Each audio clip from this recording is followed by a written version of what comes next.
welcome to Retrograde, a show where we try to come up with a pun but keep drawing a blanker. That's good, right? Oh, well done. Well done. Yeah. Yes. No, that was good. You're a blanker. This is a number 30.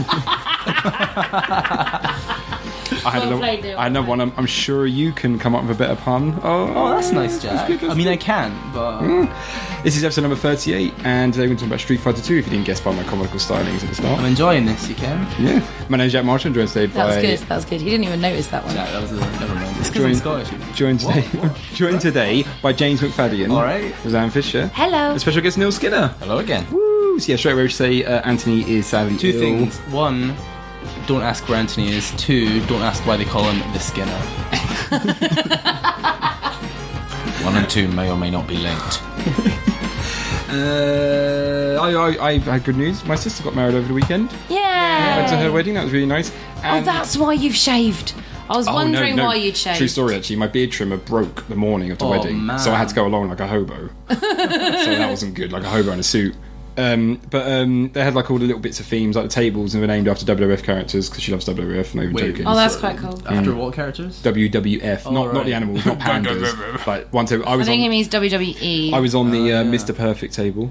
There was a Randy Savage table, the Hart table, Shawn Michaels table, and the Bulldog table. But anyway, it made me thinking when I'm at my wedding, I was thinking it'd be quite cool at reception to set up like a retro console for people to play. But I was thinking, what game would I put that people would play? Smash Bros. Okay, Guitar why you're Hero. limiting yourself to one game, I don't know. Because I don't want to be running around the wedding going, I've got to change the cartridge.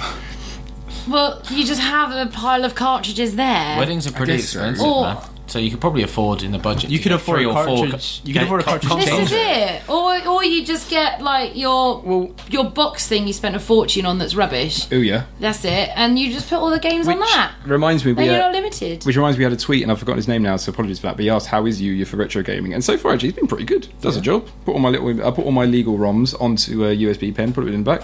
Works like a treat. Pretty happy with it. That's good. But I was thinking Bomberman would be quite good. So whilst you're at your sister's wedding, with all these Beautiful women around. beautiful single ladies around who are upset because another one of their friends is married and they're still single. You were sitting there dreaming of your wedding, playing retro games, not actually thinking that you need a bride. Jack, when you caught the bouquet, did you make the Final Fantasy VII? I done a Zelda when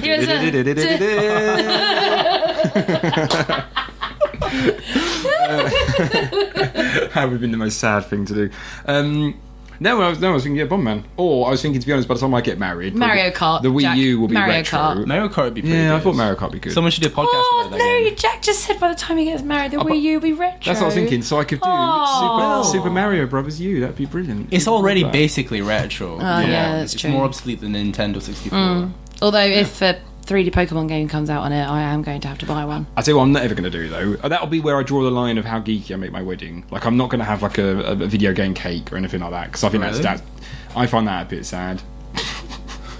Okay. Or the people who walk down the aisle to like Final Fantasy music. No offense to anyone who's listening who does that. Well, I was going to say, keep in mind people who are listening or even sitting at this table. Listen, I'd just like to point out, if you've done any of the things that Jack says he doesn't respect, his opinion doesn't really matter. Okay? No, it really doesn't. It's gaming your podcast. wedding, it's your day. Do what you want that makes you happy. We are totally irrelevant. Yeah. Besides, you probably end up with a bridezilla who wants something completely different, and you'll have to That's bend to true. her will. A new Well, I was thinking if I was on You'll Don't probably Tell, have to arrive in a big pink pumpkin or something. if I was on Don't Tell the Bride, like I wonder what I would do.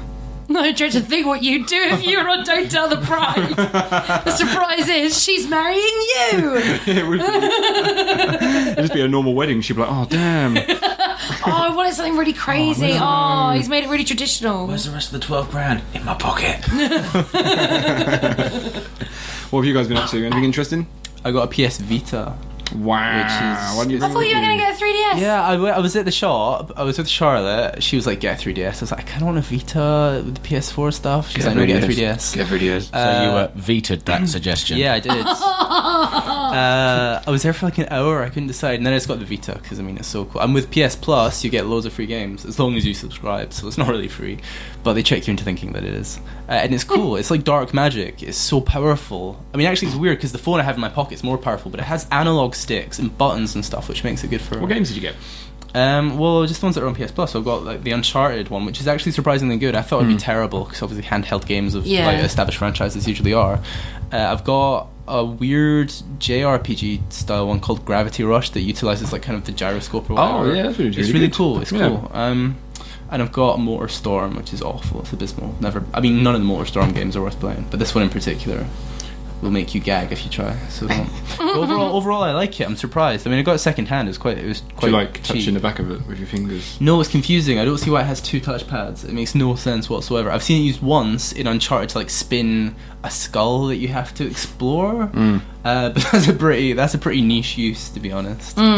But if you're considering getting one, I would say get a 3DS instead. Possibly. Well, yeah. Does that perhaps. mean you are now tied to pretty much get a PS4? Well, I've already got one pre-ordered, so I mean, yes. Yeah, Charlotte and I are splitting it because that's the kind of people we are. So. That's good. By the time we do our next episode, the Xbox One will be out in shops. The X-Bone. The X-Bone will be out. And nothing will change. Are you gonna get one, Neil? No, I haven't got anything pre-ordered. Nothing. No next gen. I just haven't really been bothered. I think I'll wait for other people to decide on the mistake, like HD DVD, before making my choice. Who made that mistake again? Yeah, I wonder which company was that? I did.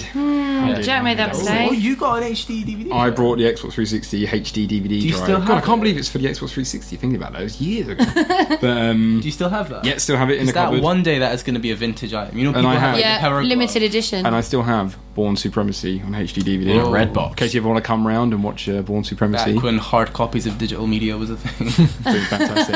I don't even know.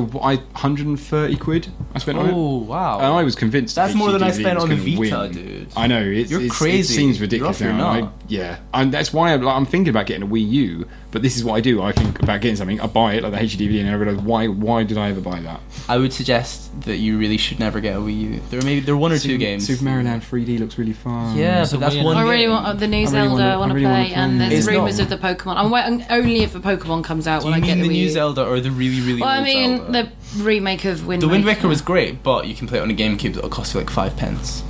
That reminds me, we're on 997 Twitter followers at the Are point that we? this show went OMG, live. we could break my 1,000. God. Well, if Yeah. you're listening to this and you're not Get on it. appalled or disgusted, Get you on might it. want to consider following us. Yeah. I mean, you'll be reminded at several intervals throughout the show, but this is one of them. Does everyone in this room follow the Retrograde? Oh, I don't. account? I don't have a Twitter Of course. account. Well, I do. Why don't you sign up and then that's 998? Well, Boom. I think Twitter's really silly, and I couldn't care less about it. So James, that defeats the whole purpose. Well done. I've been forced by the powers that be to ask if you could possibly get a Twitter account because it makes the website look like it's broken. that's and you an don't have interesting- any social media contact. that's an interesting But question. that's the point of James. James is a social enigma. The response to that question is no. James just vanishes into the ether when he walks Yeah. out the front door. When I Just- close the door, yeah, I'm just gone. You just I want to gone. know what you're up to all the time. Well, you know what I'm up to, Jack. We talked about this, not on the show. He's been playing Street Fighter 2 for the past 2 So weeks. we interrupted what you've been up to. Well, no, I hadn't started. I was just piggybacking off We the back of interrupted James's. the intro, yeah. Yeah. We interrupted the end of Yeah. mine, which is Yeah. appalling, really. So yeah, Pokemon X has been quite a big thing for me. What level are they up to now? Well, I completed the game because with my first playthrough of a new Pokemon game, I just want to complete it and see all the amazing things. Natch. And so then I don't take the time to actually do everything properly. And so I just rushed through it and power leveled up and things like that. And so I deleted it and then restarted. Whoa. What? That's Why would crazy. you do that? Can you just create a new keep save playing file? with it? No, because I wanted to go back and redo it because there were different Pokemon that I wanted. Killed your Pokemon. Yeah. And then got new ones. I remember I was at a friend's house That's not and I how let it him works. play my copy of Pokemon Yellow on Well, my that's Game Boy just Color. stupid. And I thought he deleted my save, and so I started crying hysterically and locked myself in the bathroom for half an hour. Aw. But he didn't even do that. I don't know why I thought that happened. It's It just didn't- the fear, isn't it? That's the kind of fear that Pokemon will yeah. instill into a Well, child. pretty soon what's coming out is something called Pokemon Bank. I don't know if you've heard Oh about my this. god. They have a bank now. Wow. Well, you pay... If you don't pay your you loans, pay- Magikarp comes and breaks your leg.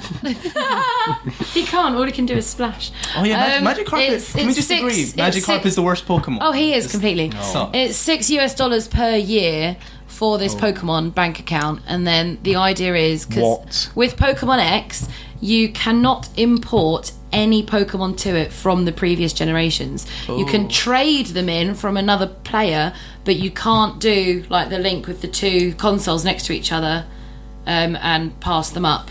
You can't do that. You could in all previous generations and consoles, but they've locked Pokemon X that you can't because they want to bring in Pokemon Bank and make you pay for Pokemon storage. So what you have to do to get all your Pokemon off of your previous generations, you have to pay for Pokemon Bank. You have to upload all your Pokemon to the Pokemon Bank cloud, and then from your Pokemon X or Y, access the Pokemon Bank, and then you can put them on your console. They're trying to claim that it simplifies the whole process because before you could only do 6 in a day, for example, going from Leaf Green to Heart Gold or Soul Silver, you can only do 6 each day. Why? And to try and stop people upgrading their Pokemon and try and catch new ones.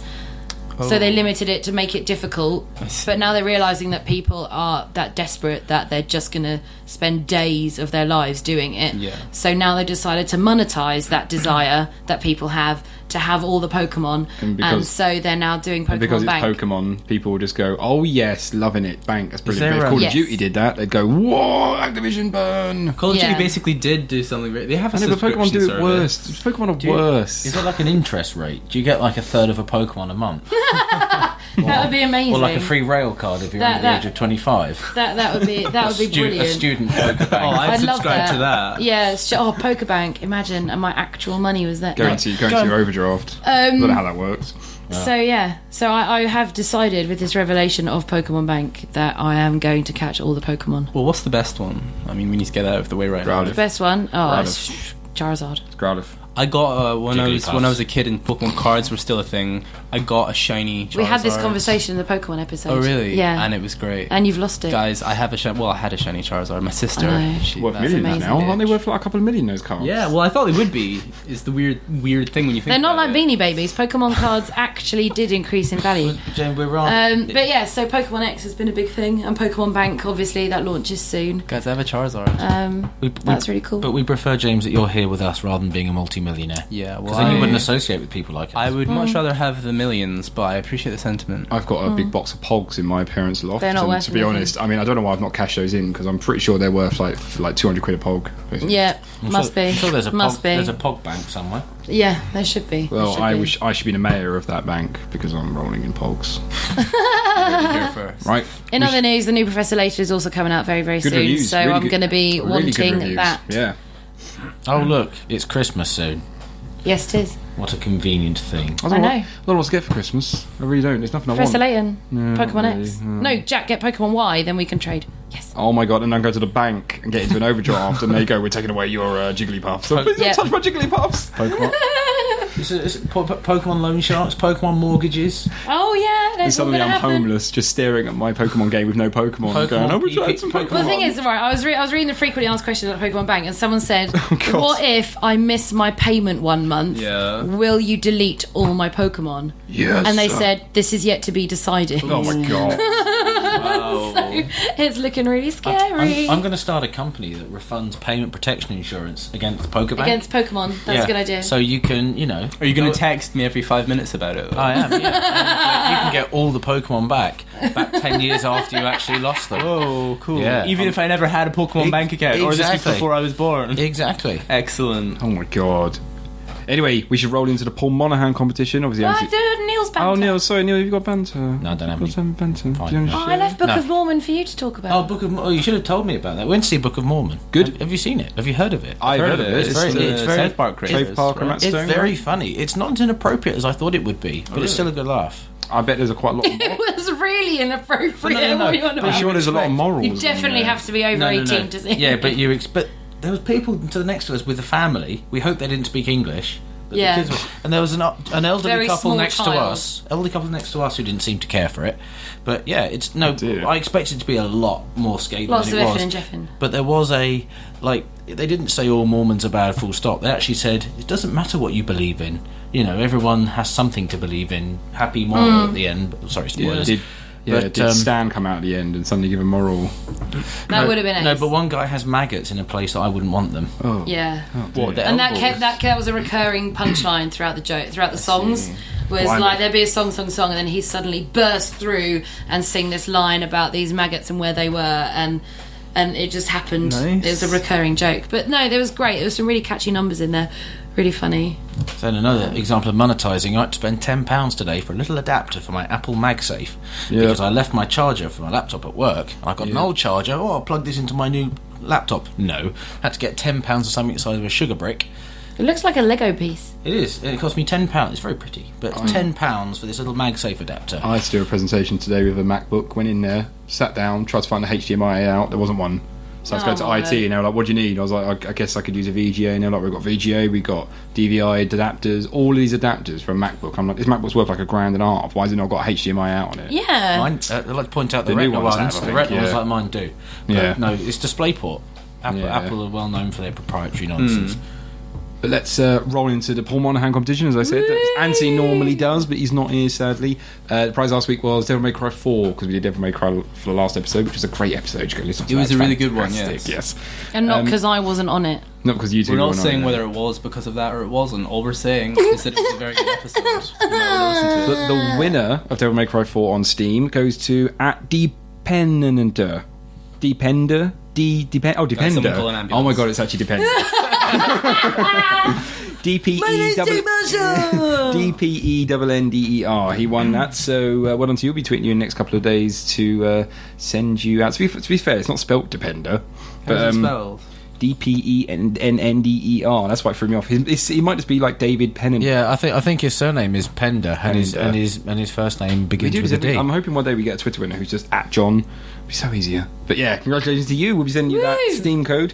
And next week we're giving away a copy of Sonic All Stars Racing Transform, which I think that's what it's called. I wrote it down, but it's the new one. Who Sonic chose Racing All that Stars one? Racing Transform. Did Anthony choose that? Anthony chose that Anthony one. loves that He game. absolutely Sonic loves Racing. it. To the point where he invited himself round my house. I remember. so I was we there. would play it. He invited me around as well. That was fun. He was like, "Let's Hey, all you go didn't around invite me. Jack's and play Would you Sonic have wanted to be Racing." there? No, because it's not Mario Is it just Kart. Mario, but It's Mario Sonic? Kart. And It's then kinda different. what he did was he played the game and then told us all about the game while we were playing it. I really like how you can flip the car over and it gets faster and stuff like that. But it is, in his defence, it is a fantastic game. So if you want to would win be that, lucky to win this game. yes, if you want to win that on Steam, just retweet our competition tweet. It'll be going out in the next couple of days. So follow us on Twitter @Retrograde Show, which will be getting over 1,000 followers now. Whoop, whoop, whoop. It should by the end of Yeah. this show that isn't It broadcast should. live. I mean, It should. yeah, should be. Or maybe it is. But yeah, we're here to talk about Street Fighter 2. So let's have a brief blurb on the game from Captain Spike from the Game Boys podcast. Street Fighter II is a fighting game produced by Capcom, originally released in 1991 as an arcade game.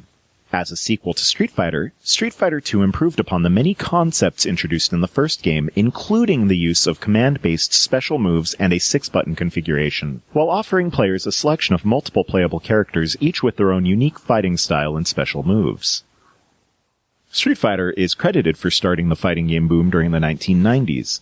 Its success led to the production of several updated versions, each offering additional features and characters over previous versions, as well as many home versions. By 1993, sales of Street Fighter II exceeded $1.5 billion in gross revenue, and by 1994, the game had been played by at least 25 million Americans in homes and arcades. The video game console ports to the Super NES and Sega Genesis sold more than 14 million copies. And to this day, Street Fighter II remains Capcom's best-selling consumer game of all time. Thanks for that, Captain Spike. And make sure to check out Captain Spike and his co-host Slagkick on the Game Boys podcast Say that one more over time. That's a bit risque. the Game Boys podcast over at gameboy.org. I know, Slagkick. We should have come up with names like that. We should but call yeah. that. What name? Sort of What's he conventional. captain of? The ship? Captain Spike is the captain of the Game Boys podcast. Oh, Really good okay. guys, really nice guys. I approached Wait, them. They so were you'd really be Captain Jack? No, but I'm not on Captain their Jack podcast. Sparrow. I might do a guest appearance one week, I don't know. But yeah, no, really cool guys. I got in touch with them, said, "Hey, do you want to do this intro?" We were like, "Yeah, no, we're buddies." But yeah, make sure you Make all your friends. Yeah, Want all to of do an them. intro for my podcast? Yeah, that's pretty cool. The ladies don't like it for some reason in the bars. They're not interested. Oh, what a yeah. shame. You can check them out at gameboy.org, which is GAMEBUOY.org. Oh, there we Game go. Boy. Captain of the Now, ship Captain, I get it. Now it makes sense. So Street Fighter 2, I actually chose it, and the one thing I was going to say about when I went to go back and play it, which I'm going to compare it to, and I'll get it straight out the window now, it feels like going back and play, if you're like a driver, this is the best metaphor I come up all week, but it feels like you've been driving for the last 20 years and you go back and drive your first car. You love it, great to drive around with, really nimble, but you've got used Don't know what your first car was. But no, but you know what I mean? Okay, no, it was... Okay, fair play. Actually, my first car was a Fiat Panda. So. Ford Fiesta. Ford Fiesta. Wait. What's a car? But it's the old reliable. It's a bit rusty and a bit of a banger, but you've got used to having things like alloys and, you know, power steering and airbags and Street Fighter. Not in my F-Reg Ford Fiesta, I didn't. No, I mean... power steering for me. Where do you think I've got these guns? I mean, in your new car, that's what it feels like, and that's how I felt about Street Fighter 2. I loved going back and playing it. What did you guys think going back and playing it? I think it's aged amazingly well. It's slow, and it's certainly lost a bit of its edge on Street Fighter, but it's still really nice. You have to kind of adjust to it, and once you get into that groove, oh, it's glorious. Well, it's a complete classic. You know, everyone's played Street Fighter. Every single person. My sister's played it. She's never played a video game. Like, you know... What madness is this? I know!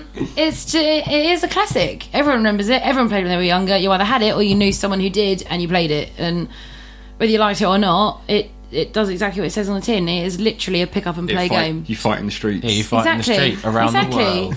It is a complete pick up and play. You don't even need to tell anyone how to play it. You just hit the buttons and see what happens, and that's how you learn how to play. Oh, careful now! You're treading on something there. Oh, it's gonna get worse. Is it button bashing? Street Fighter is not. Street Fighter is such a classic because it's not button bashing. Right? No, well, you can button bash. Killer Instinct was button bashing. Yeah, and what's the other? And Tekken as well. Mortal Kombat. Just keep Yoshimitsu. Just keep pressing X. No, I think you can. Oh, he was on with the sword, wasn't he? Yeah. I couldn't do anything except make him stab himself in the stomach. You had to be close enough to the other guy. And I never figured that out.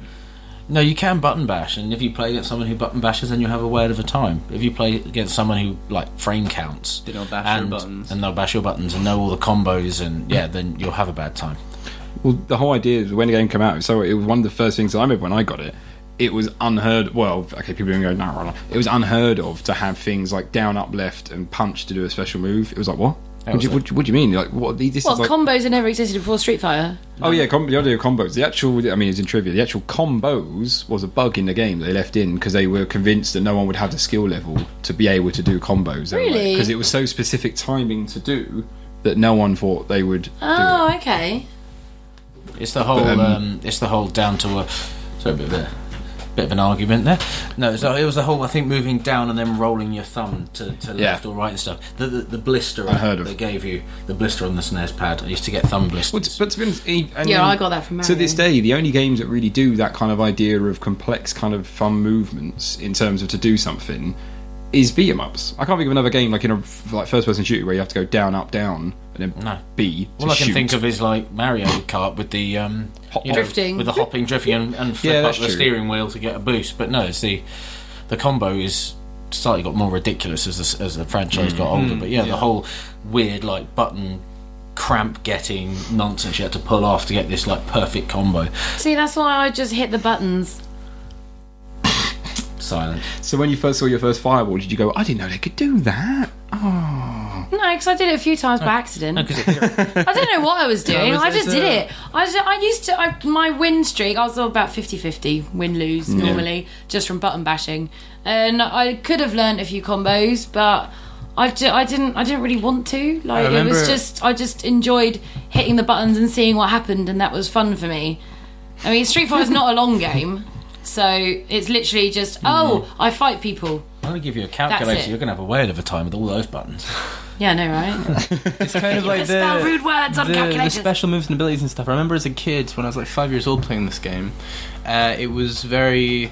I didn't know anything. I had no idea what was going on, really. I was button mashing. And I remember whenever a special ability happened, or like I threw a fireball or did a spinny kick or whatever, that was like some weird mystical moment for me, and I'd spend like hours trying to figure it out, and I just couldn't. Well, they never gave you the moves, did they? Like on the SNES, or it was never in the manual all the moves to do. Only in the later version did they actually tell you. I was going to say I got Street Fighter 2 Turbo, and that had the moves, but the original Street Fighter 2 I don't think did. You had to buy. You got like CVG magazine or whatever. And they'd list them all out. But yeah, well, no, because it means you had to work them out for yourself. Or if your mate knew them, you had a little something over them. Whereas now you just press like the GameCube version of Street Fighter. I remember you had a mode. There's a GameCube version. Yeah.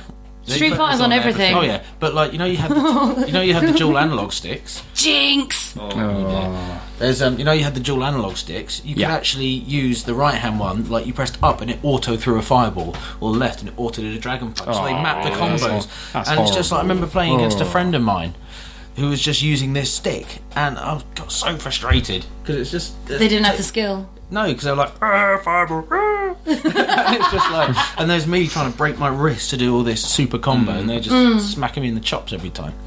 Anyway, but this is the SNES version. We don't go to the GameCube.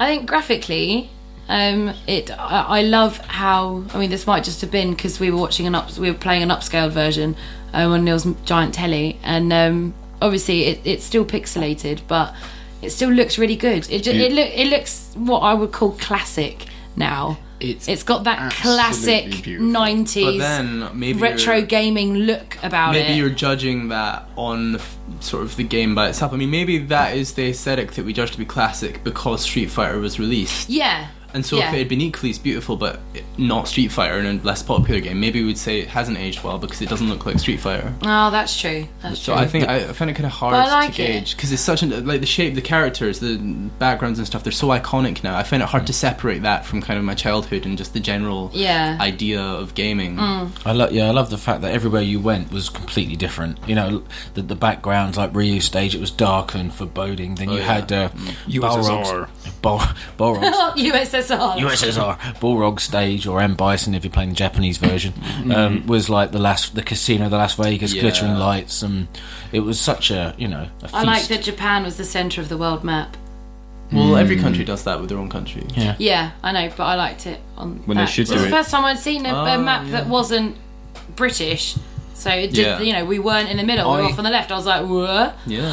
I think the game's very colourful and generally the style and design of the characters really like. But actually, I think for some reason the thing I remember the most is the animations. And that sounds really strange, but for some reason I can still in my head remember now. Like I can remember Dalsim's celebration of how he like clapped his hands over his head when he's really happy. Yeah. And I can remember for some reason, I always remember Guile because his moves were really weird. You'd look at him and go, "What is he doing there?" But like his knee would be bending in, and he'd be really strange. And it was just.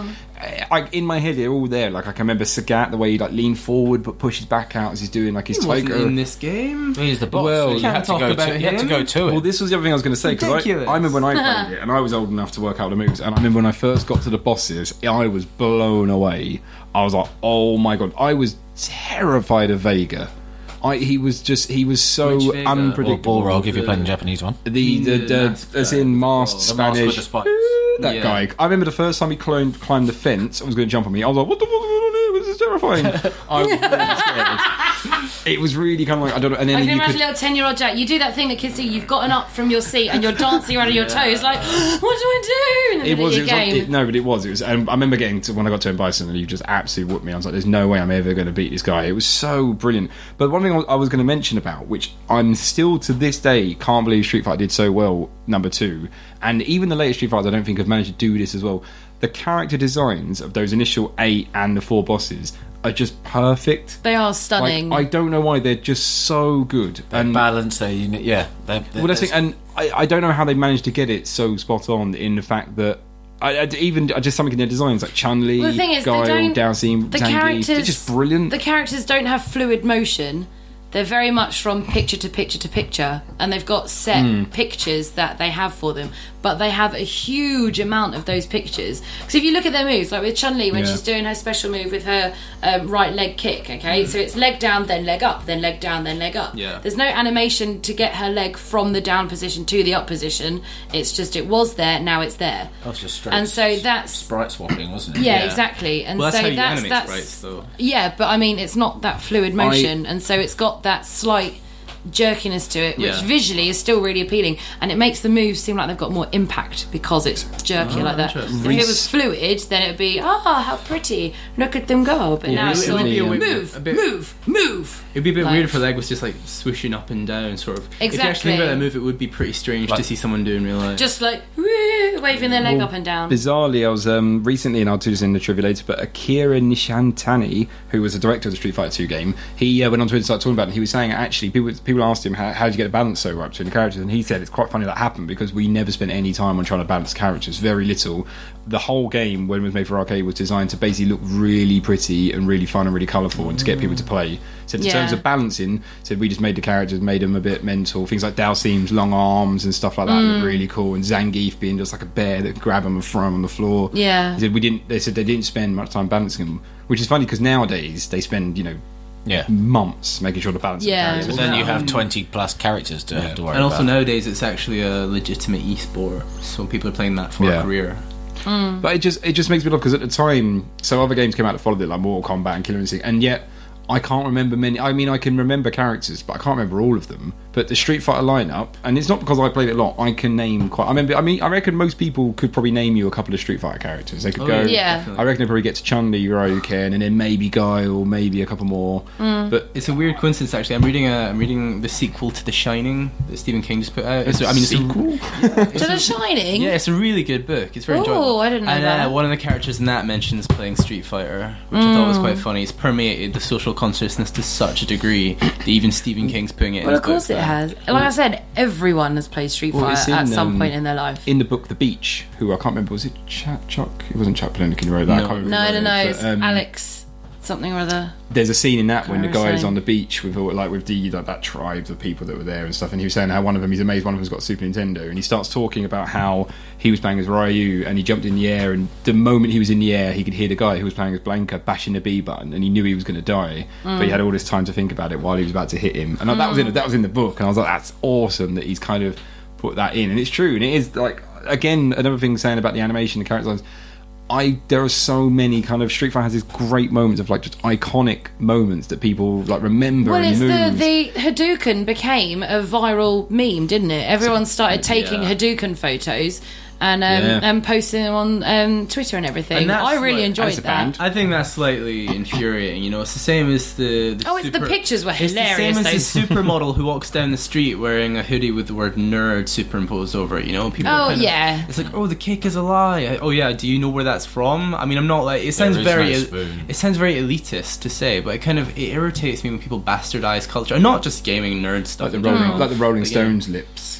Yeah, which I see so many girls wearing. This is it, and they don't know where it is. The Nirvana shirt. It is iconography, but again, like you said, that is how much Street Fighter has permeated social consciousness.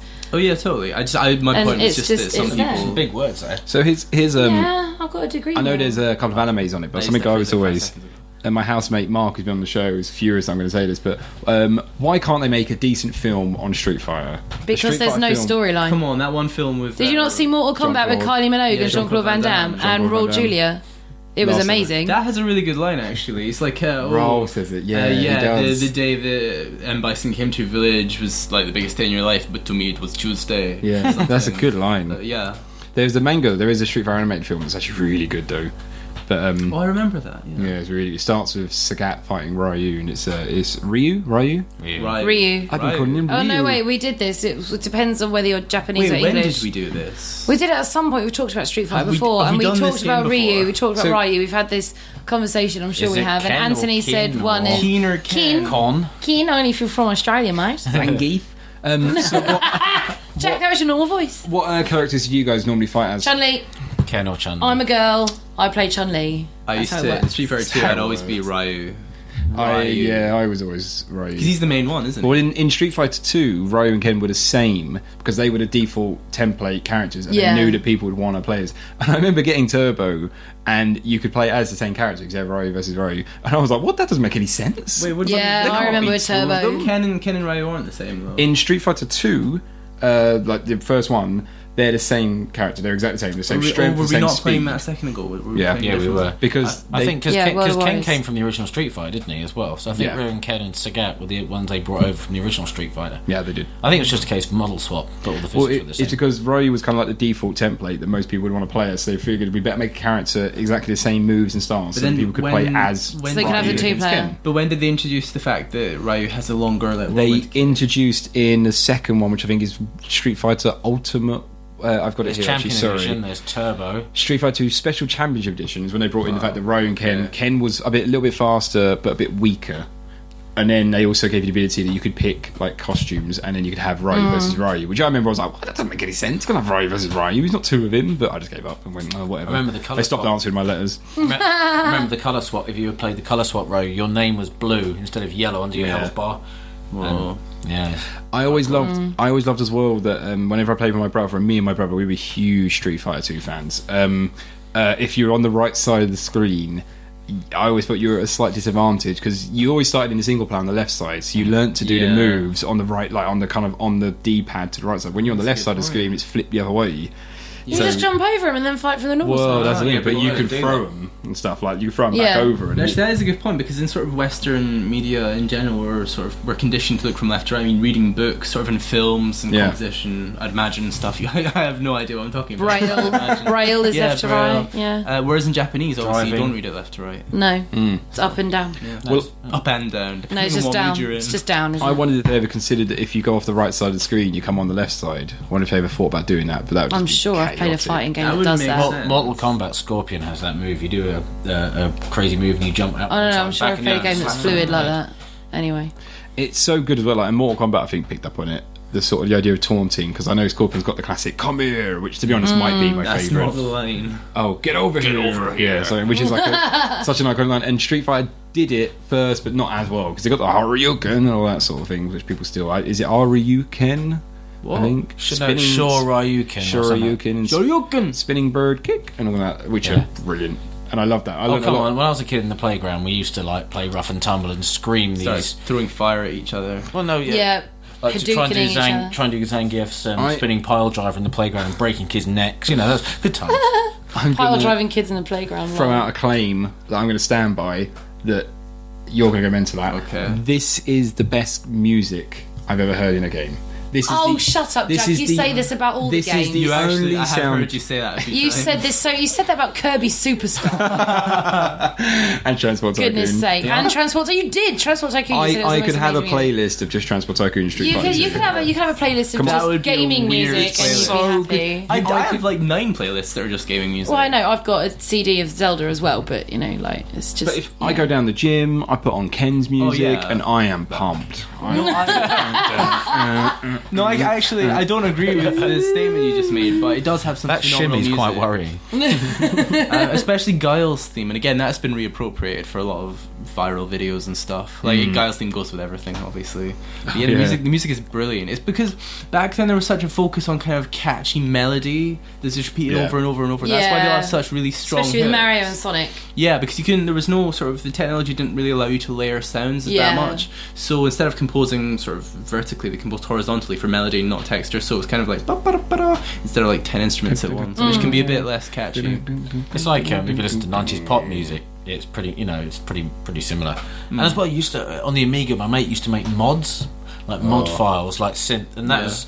You could have like 32 different voices, but it was all about making little like 2-bar sections and just slotting them in to make a tune. Yeah.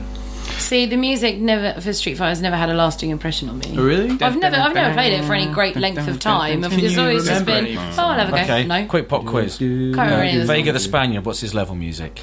Oh, I wouldn't be able to do it off the top of my head, but I know yeah, it's really scary. Yeah, it's Spanish, yeah. I remember his ending music, that was really good. Was that from this one? I don't know. He had one ending song that was really good from Sorry, Michael Jackson has just walked in and joined the podcast. Because he used to jump in the air and he used to do that noise, which used to terrify him. Who, Michael Jackson? Me. You mean Shamo? And at the end, the little pose at the end, he'd take off his laugh and laugh and go. He was a bit. When you defeated him, his face was all just like mushed up, and he's like, my face. Yeah.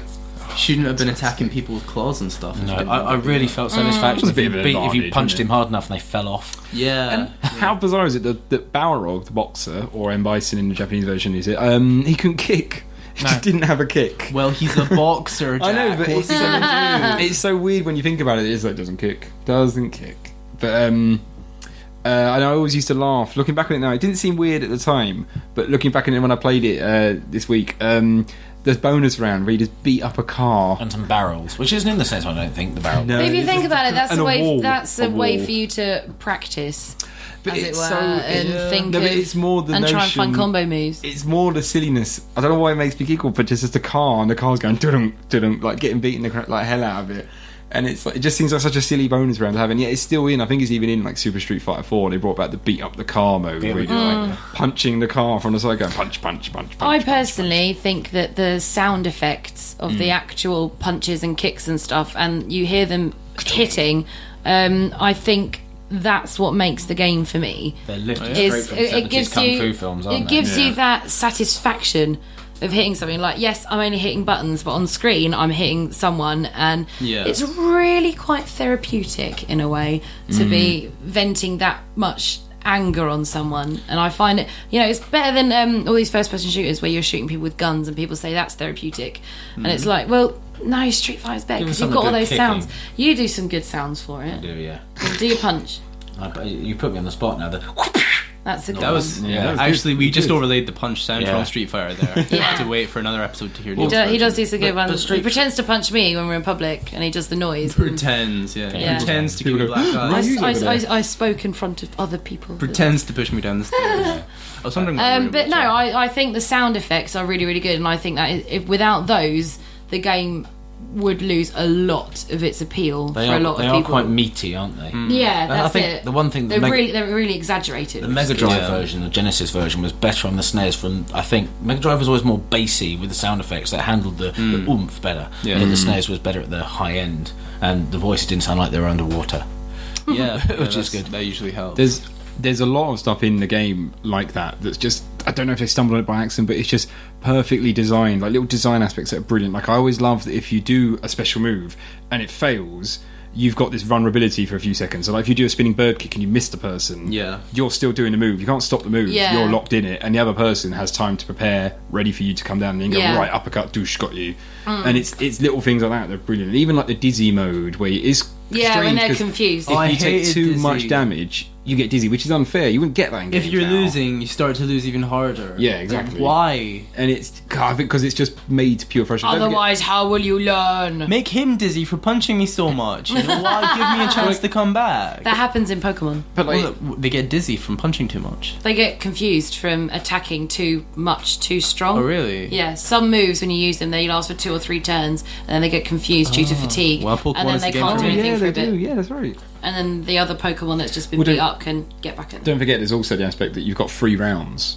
So it's kind of, it makes you frustrated, but you've got that chance to get your own back. If it wasn't best of 3 for each fight, if it was one round, it would be a ridiculous game, I think you can change any options, though. You can set 5 you can. round, but I always liked 1 round because then it was more tense, I don't like to faff around. I like my business to be over and done with. I don't have time for 3 rounds. You do your killing in the morning. So it's like once he's knocked out, that's it, you're out. You've got to go sit at home and recover for a while. Get back into training. Yeah. Where's that training mini mode? I do one round a day. I sleep for the other 23 hours.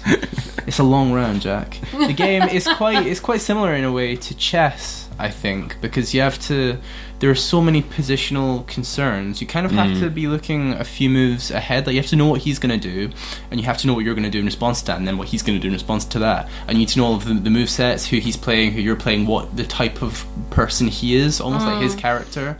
Not his characters in the game, but his personality. Yeah. There's that really infamous video of the guy. And I'm sorry if this is in your trivia, Jack, but of the guy, he's playing a Street Fighter. It's not Street Fighter 2, it's like Street Fighter 3 Alpha or something. He's playing a tournament. He's 1 hit away from dying. Oh, yeah. Gone or something? Yeah, something like that. I can't remember his name. Another character, he launches this insane, massive combo that does like 100 hits. He blocks every single hit, which you have to do individually. You don't just hold he parries them. He parries. Because the block you hold back and you take damage, but you have to press forward each time something's about to hit the right frame. Exactly. So he's memorized every frame of that animation. He knows what he's going to do. He's waited for this moment. He's practiced it. He parries everything and then he wins, which is fantastic. The crowd reaction to that is intense. Yeah. Everyone's we should link to that on the show notes. That still goes down as one of the sort of greatest moments in you're listening gaming and you don't know what that is, you should actually check out the show notes for this one because it is pretty cool. Well, I'm going to check that out. There was awesome. That, like, Street Fighter tournaments are still, like... the thing about Street Fighter games is, as many... they put out a lot of versions, like Street Fighter X and Street Fighter Alpha Plus 3 and all this stuff, but generally the big ones are actually really good. Like, Street Fighter 4 was a really good game. They've done a really good job of keeping it going, and I know people that love going to Street Fighter 4 tournaments. For the story, or just the gameplay. They managed to keep it really smooth. The art style was really good as well. It's like fantastic. Pokemon, because you know what you're going to get, but just there's no story, yeah.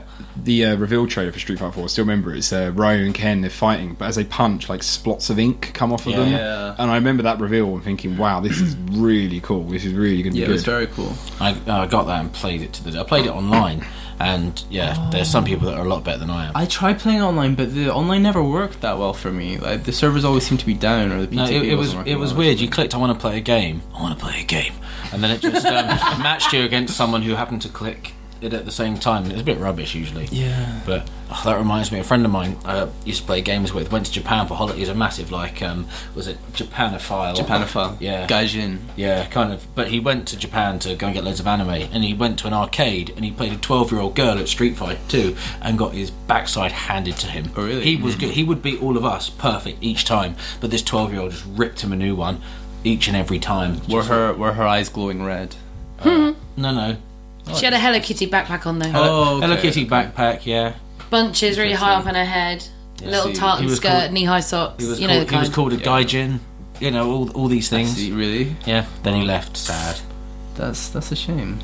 I remember seeing like even those gaming nights we've been to here in Brighton, you'll see guys who turn up with their own control sticks. But what's insane is that they can take the cover of the control stick off and they'll do random characters, and depending on the character they'll quickly lift the cover up and move the button positions around. So like if they want the hard punch to be at the bottom left because they're going to rely on that more, and they've got their button positions for what character they're going to come up as. And I was just like, shucks, I was like, that's insane. But yeah, and these go like, and the only thing about Street Fighter that I've seen, and this is a bit of a generalisation, which isn't very good, but when I see people playing in tournaments, it's quite an aggressive game. I've seen people get very aggressive, but like in other games like StarCraft, there's like a good sportsmanship style to players it. freak the hell out. Oh really? Am I wrong? But what about Dota? Are they quite calm playing Dota? If anybody listening right now knows what kind of reputation the Dota community has, then feel free to let Jack know. But no, Dota are they quite angry? Do they get angry? Poisonous. There have been people who have actually killed themselves over Dota. Worse than COD. Wow. The original Dota, especially, but Dota 2 and League of Legends, those games, if you do anything wrong, they will tear you apart. They hate you, Jack. All right. Well, because I know I've seen Street Fighter get quite aggressive during games. Johnson, honestly. Ridiculous. But actually, talking about Street Fighter reminds me of something I wanted to ask you guys. I remember I got it when it came out, and it was fun for a while, but I only played maybe 4 or 5 hours, really, because fighting games is kind of, in a way, it's a sandbox. You get the tools given to you, and then you just have to make your own content, your own fun. Yes. It doesn't really hold your hand. And I just, nowadays, especially, I just get so bored of that type of game, and I'm just wondering if you think that kind of the 2D fighter games really have a place anymore. I certainly think it's become more and more that there's so much more fun to play with friends. Like I can play the single player, I can get good at it, and I can learn moves, and I enjoy it, and it's fun to experience with characters, see different environments. But I know what you mean. Eventually, once I get to the point where I'm good enough that I can beat the final boss, which what made Street Fighter 2 quite good, because it was actually really goddamn hard. Yeah. And those 4 bosses, you only get one chance at them. If you die, then you've got to go back to the start again. But yeah, I know what you mean. It's certainly. I would certainly be surprised if someone said, "Oh, I've been playing Street Fighter 4 on my own in the single player mode for the last 6 months." I'd be like, "Really? Like, wow? How are you not like? Why are you not playing multiplayer?" So yeah, I would certainly say it's a game that's designed more to be played in multiplayer now.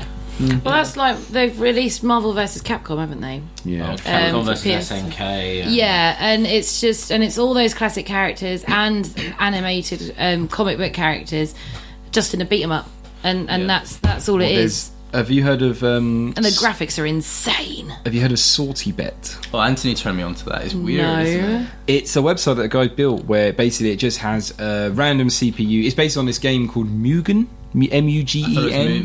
Mugen, where people have made like custom characters, and there's like thousands of them. The fighting engine. Yeah.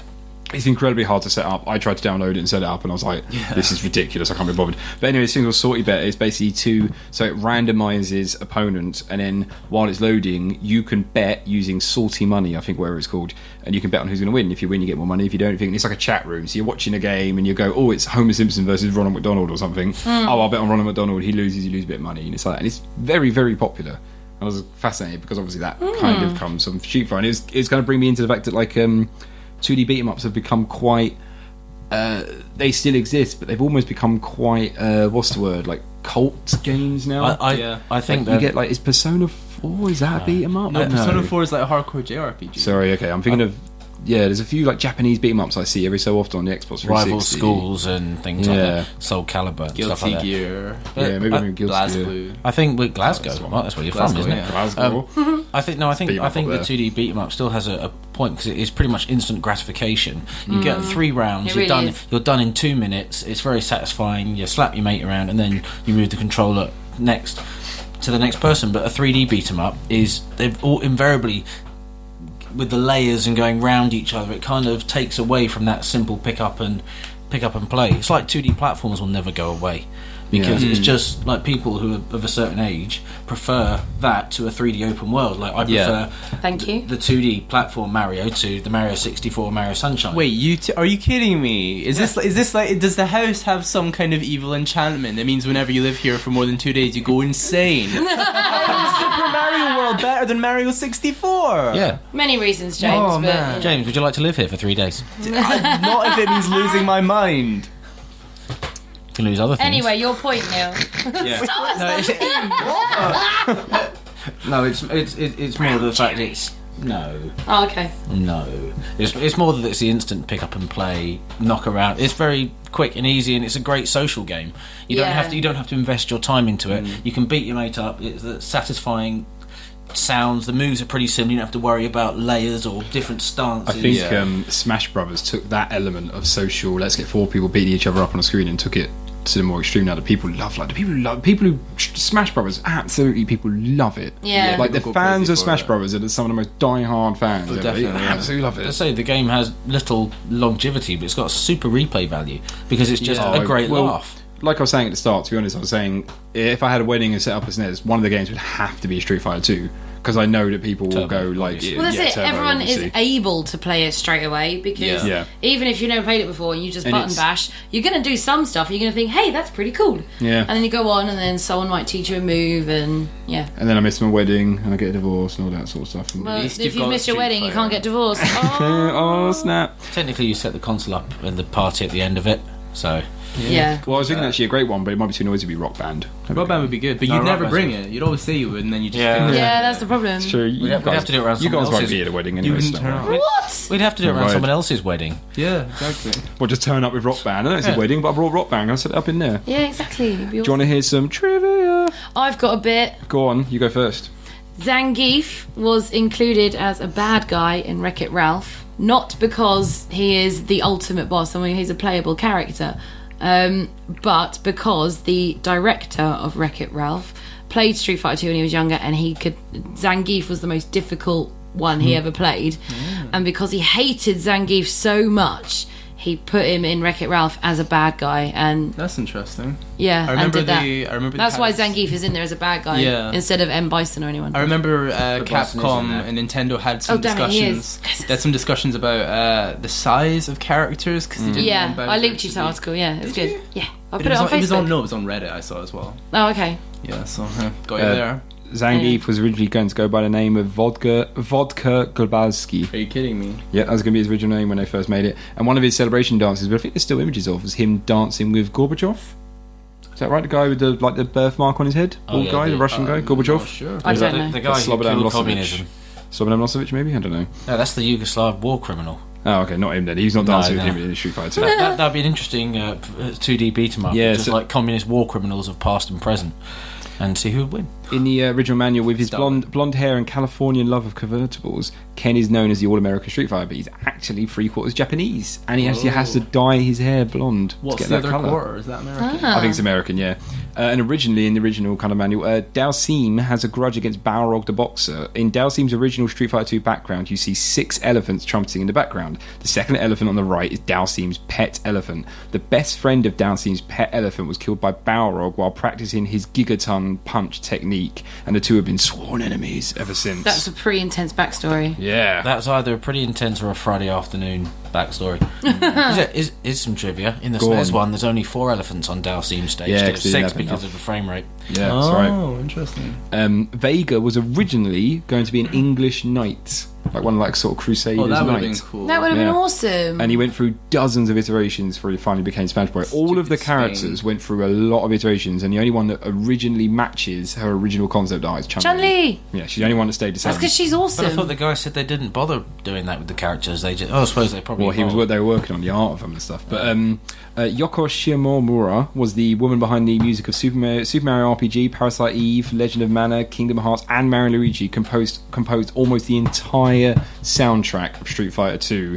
She left a little bit early. She originally said she wasn't really looking forward to doing a beat 'em up, but actually says now it's one of the most enjoyable points of her career. And she left a little bit early to go join, I want to say Square Enix, and the only one she didn't do was Sagat's theme. But kind of trivia related to that was the fact, I don't know if you guys have ever heard it, but Ken's theme sounds incredibly like a song by Cheap Trick called Mighty Wings. Oh, really? You get the chance after, just go on YouTube, look up Mighty Wings. It does sound really similar. And I was going to quickly quote Noritaka Funamizu, who was one of the designers. He said, when he was making the car bonus stage, it's a bug. I know it's something strange, curious. I taped a sequence, so we saw that during the punch time, it was possible to add a second hit and so on. I thought this was something impossible to make useful inside the game, so the timing balance was so hard to catch. So I decided to leave the feature in as a hidden one. The most interesting thing is that this became the base for future titles. Later, we were able to make the timing more comfortable and the combo into a real feature. In Street Fighter 2, if you can get the perfect timing, you can place several hits, up to 4, I think. Then someone managed to place 8. So wow. It's a complete bug, and it's in when you kill someone and they go woo, and it slows down a little bit. Yeah, that's actually a bug. That's actually slow down, and they went works quite well. We'll leave it in there because it makes it dramatic. It's like rocket jumping in Quake, complete bug. Yeah. Pretty much define the game from there. And the only thing that was quite interesting, very recently, the director, as I said earlier, Akira Nishitani.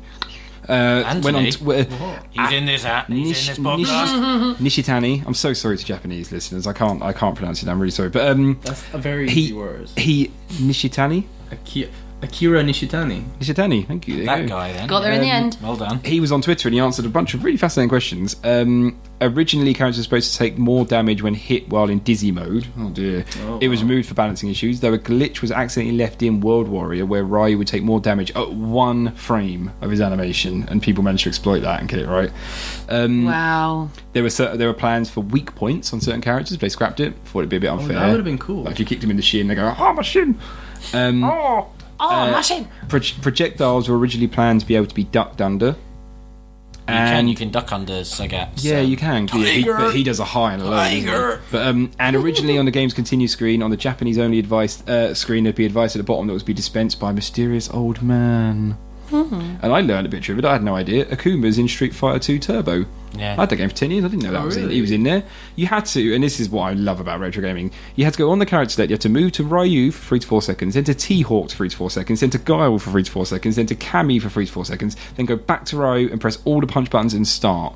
Then it would go black and you'd have Akuma. Yeah. Is that another bug or that was that sounds like it's built in. Exactly, that was exactly. But that's what I mean. That's kind of like that's old school gaming. Yeah. Nowadays, 69p DLC. Yeah, exactly.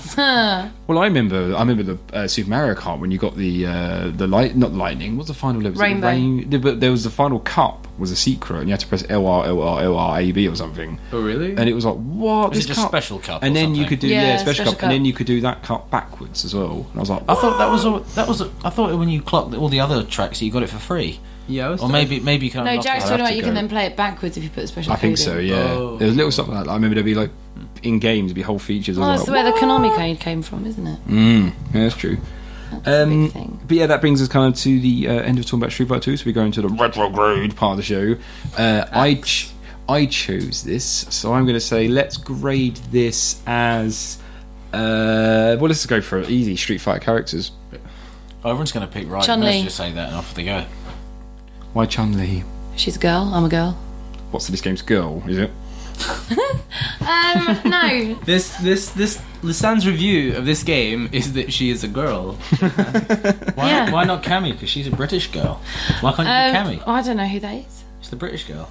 She was brought in. I don't know the difference between the different Street Fighters. Like the different versions of it. Well, it's all the same game to me. The game difficult then if you have no idea what any of the differences are. No, I've never owned Street Fighter. I've always just played someone else's. And even then, if I played it for 5 minutes, they'd be like, "Yeah, bored. Give me something difficult now." Well, that should be a review. That's a good soundbite. End the show now. What was that? I don't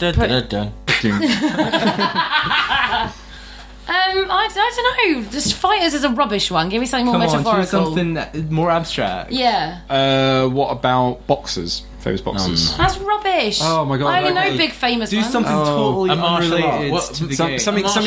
Something completely out there. You put me on the spot now. Sticking whatever Jack chooses now. We're sticking on a nightie. Okay. whatever I choose now, we're gonna. No matter what, we have to. Doesn't matter. Okay. Okay. Oh god, the panic's in me now. I didn't think of anything.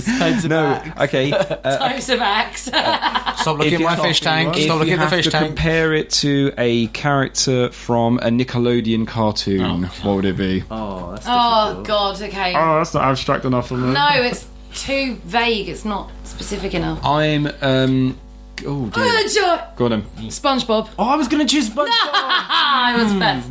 I say the thing spiked. I say SpongeBob because he's extremely well known. It's very entertaining. But each episode is quite short because you can't watch a lot of it in one go. Same as with Street Fighter, you don't necessarily play it for a huge amount of time like you would other games that are more in depth. And everyone's heard of it, everyone's seen it, whether they know it or not. Everyone can recognise SpongeBob from the merchandising and everything. So, and it has permeated social consciousness. Stole that phrase from James. I'm gonna go with Doug from Doug. I was going to choose Doug. Only because it was a very simple show, and yet it still had elements of being a bit crazy. Like his best friend was like purple, and his enemy was green. Turquoise. His best friend was turquoise. What was his name? Skeet or whatever. Skeeter. And then but it was actually very classic. He was him trying to get a girl called Patty. Really nice, really friendly. People loved it. Doug. And he was quite cool, and he had a big imagination. Stop now. We've had enough, alright? Doug. This is a podcast. You can't just do whatever you want. I'm having fun. James O'Neill. I'm going. It was Hannah Montana. We'll let you That's Miley Cyrus. That's Disney, but we'll let you know. That's Disney. No, they showed it on Nickelodeon. Yeah, I'm pretty sure it's Nickelodeon. Wow, okay. Hannah Montana. Hannah Montana's the character. Miley Cyrus is the actress, right? Yeah. She's the girl. Yeah. Hannah Montana. Because the game has been. It's very popular. It was more popular a while ago, really. It's been used a lot by various big empires and corporations to make them a lot of money. And recently it's gone through some pretty weird iterations. So that's good. I like that. That was a good one. That's all I'm saying. It's gotten a little strange. Yeah. Well, originally. Hello. Well, originally going by your original grading, I was going to go with Dan from the Street Fighter, and then on in. He's basically Ryan Ken in a pink suit, who's a bit bonkers. But since we have to go with these kids things, I'm going to go with Hey Arnold because he's got the head the shape of a rugby ball, not a football. It looks like someone's punched him too much, so I want to go with Hey Arnold. Because he's been too punched. I see. How would you punch that shape? Yeah. Like how would you make that happen? Down from the top. It's like Stewie on Family. No, like Stewie. Zangief did his spinning pile driver. That's clearly how Hey Arnold was designed. Hopped outside. Yeah, makes sense. He's been Zangiefed. Yeah. Cool. So thank you for listening. If you enjoy the show, you can visit our website at retrogradeshow.com, and you can head over to psycon.net/R38 for all our show notes on this episode. Don't forget to follow us on Twitter at Retrograde Show, where we're putting that competition tweet out, and don't forget to like us on Facebook as well.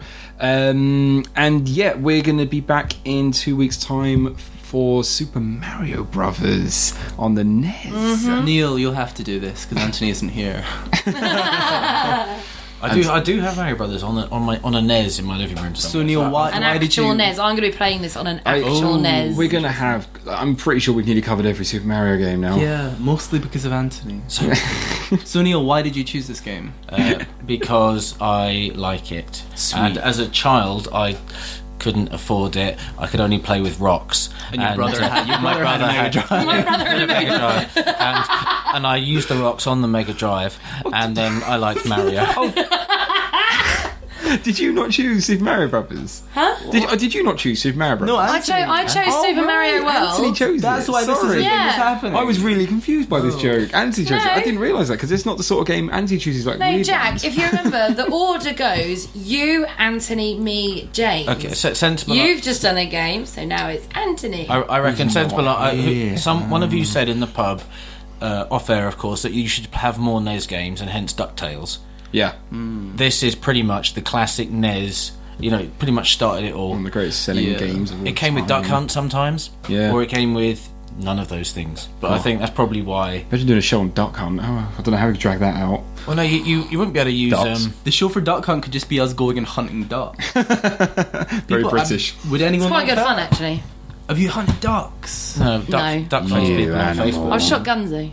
What, ducks? No. And me. Have you done anything to ducks? Targets. No, I've never done like anything ducks? to Yeah, a duck. you've rolled one in a Duck's pancake. very tasty. I've eaten them. Yeah? Yeah, I've eaten them. I hate ducks. One once bit me, but we've been there. Yeah, we have. The duck's not pet. Goose got me. You got goosed. I did. By a Stop goose. it. Got my arm broken by a swan once. No, you Shattered your didn't. thigh bone. A quail pecked me in the shin. I should have picked birds for the review. We're quite knowledgeable on birds. You should have. Yeah. One last thing. Oh. Talking of street fighting, has anyone ever been in a fight? I have. Did you win? Nope. Oh. Wait. This isn't the fight you told us about last year where you actually just told somebody I to was stop in a and then fight. ran away. He jumped on his shoulders. Come Neither on. of us won. Well, no, actually, people would say I did, but I just say no. I did. So actually, to be honest, the whole story is I kicked him in the nuts. And that's fight over. Fight like a man. And when I have kids, if I remember, like, if you're ever in a fight or you're ever getting bullied, I always love it. It's in just like kick him in the balls, and it's like that bit. It's in The Simpsons. No, Kicking the it, family jewels. No, I was going to say it's in Butch Cassidy and the Sundance Kid. He goes, hold on, it's a fight. We can't fight. We need rules. And the guy goes, there's no rules in a fight. There's no rules. And he just kicks him in the balls. He goes, well, there's no rules. Let's get on with this then. There's no crying Nice. in baseball. James, Yeah. been in a fight? No, never. Do I look like I'd be in a fight? I would Yeah. talk. I would talk my way out of any kind of dangerous situation. You're from Glasgow, I just presumed. I'm not from Glasgow. I'm from a large city called Stirling, which is kind of near Glasgow. Okay. Oh, Glasgow then. I would just. I'd convince the mugger to give me his wallet just by talking to him. I can imagine you do that, actually. Neil? Some kid when I was walking in my hometown years ago wanted my McDonald's and he kept headbutting me. So I used to play rugby. I picked him up, threw him over my shoulder, and chucked him in a bush. Did he have a head like a Hey Arnold football type thing going on? Maybe, but one-sided. So I was like a big D. Nice. Yeah. Should have done your tiger uppercut Nice. on him. We should have done. I was in a fight as well. Then I would have dropped won. I would have dropped my McDonald's. Last day of school. I'd be Shipped a bottle of water over my head. I'd be amazed I'm very if you precious about Don't my hair. fight the students, Lisanne. No, it was when I was at school. Oh, I'd be amazed if you didn't win that fight. If you said, "Oh, I Thanks. lost," I'd be like, "What? Yeah. That's not You wouldn't have true." brought it up if you lost. We'll go find Well, him. no, of course I wouldn't have brought it up if I lost. Lisanne would beat everyone at this table in a fight. We'll go I'm find fairly him. No, confident. Neil's a lot stronger than me. Okay. Okay, do you know Shall we- that? Yeah. Should we do it in the style of like a kung fu movie, one at a time in a queue? Douche. Gather big bags of flour that explode whenever we're hit. Yeah. I guess. Bad dubbing. Yeah. And on that note, you should head over to iTunes and write us a review. Otherwise, we'll all beat you up. Yeah. We'll come find you and we'll fight Well, I won't, but these guys will. you. Neil will try his McDonald's and throw you in a bush if you don't write an iTunes review. You're gonna look like a D! Anyway, that's a goodbye from me, Jack Marshall. A goodbye from Neil Skinner. Bye. Goodbye from Lisanne Fisher. Bye. And a goodbye from Jason Fadian. Matthew Smith. How's it going, my friend? Listen, I've got some news for you, actually. Did you know that, Wait, Matthews, I went to a school with a guy called Matthew well, Smith. it's a different one, Roger. It's a Oh, different okay. one. It's still recording. If you've got something more to People say, are still going to listen to this. yeah, they'll be still listening. Well, I've got a trivia of my own, actually. Go. Did you know that Cleopatra actually They're lived... coming at you. She actually lived closer to the... Neil, you're kind of ruining my moment. I mean, people are listening. You're gonna fight me? No, I'm not. Neil, give me your wallet. Give me your Careful, wallet. I'll put you in a bush. Listen to me, everybody. Cleopatra lived closer to the moon landing than to the building of the Great Pyramids. How weird is that? That's crazy. So Matt Smith, That's not true. yeah, it is. So Matt Smith, if you're listening, that was just for you, my friend. Ignore these guys. Bye.